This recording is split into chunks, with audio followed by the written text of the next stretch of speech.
It's all coming up. I'm leading from the basement.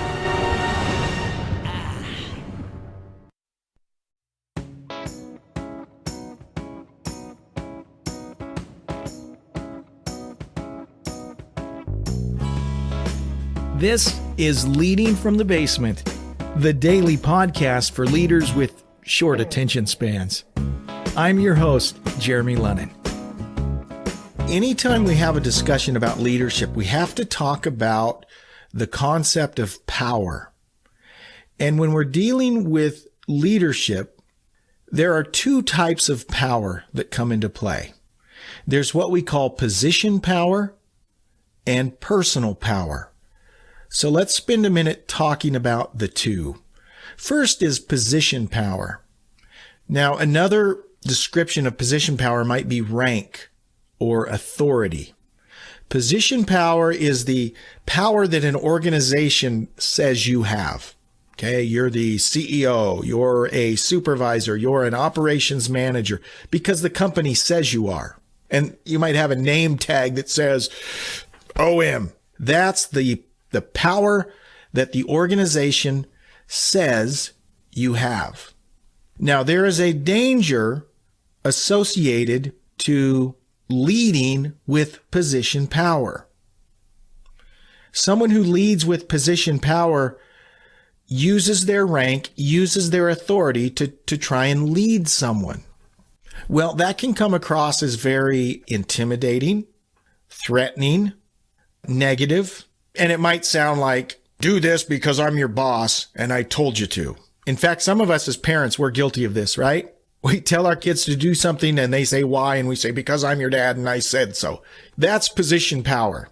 And 90% of the time, 95% of the time, position power is not the best way to lead someone. And there's another term that I want to talk about that's called seagull management. Have you ever heard of the seagull manager?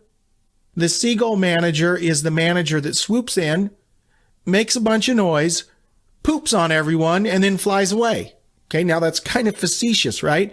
But have you ever had a supervisor or a manager that the only time you hear from them is when you're in trouble? The only time they talk to you is to tell you that you messed up again. That is a seagull manager, and that comes from, most often, that position power type leadership. It's risky. And I want to come back and talk about one of the main risks of position power in just a minute. But first, I want to talk about personal power. Now, personal power is power that is earned. And here's a question I like to ask. Who decides how much power we have? Some people, their initial response is, well, we do. But that is not the case. Other people decide how much power we have. Other people decide if we are worth following.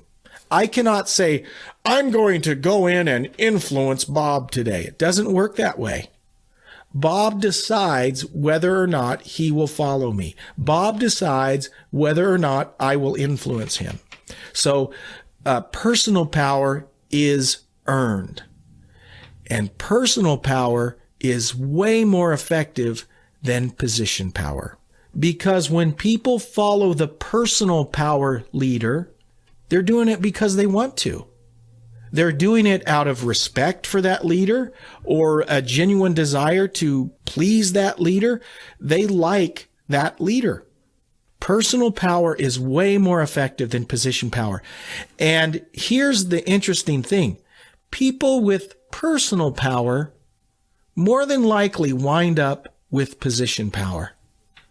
But the really good leaders continue to lead with that personal power. You will get way more accomplished leading with personal power than with position power. Now, I wanted to talk about one of the main risks of leading with position power. And this is a term we call sabotage. We all know what sabotage means, right? You watch a movie. Sabotage is when you blow up the enemy's train or you put a bomb under their submarine or whatever. I'm not talking about that kind of sabotage. But I want to give you an example of sabotage. This is a real life example that happened at one of our sites. There was a supervisor who was very much the position power leader. Death Star management, right? Seagull manager. Very much ruled her team with an iron hand. Fear, intimidation, that was kind of her MO. Well, at this site, this particular month, there was a contest for supervisors. It was based on attendance. And the particulars of it were that the supervisor that had the best attendance for the month would get $300. Well, this particular supervisor at her weekly team meeting says to her team, "All right, guys, there's a contest for us supervisors. The supervisor with the best attendance for the month gets $300. Right now, I'm tied for first. Don't any of you mess it up for me." So what do you think happened? You know what happened. These people on her team made sure she would not win. They made sure she would not win. So at the end of the month, she was tied for first. She finished second from the bottom.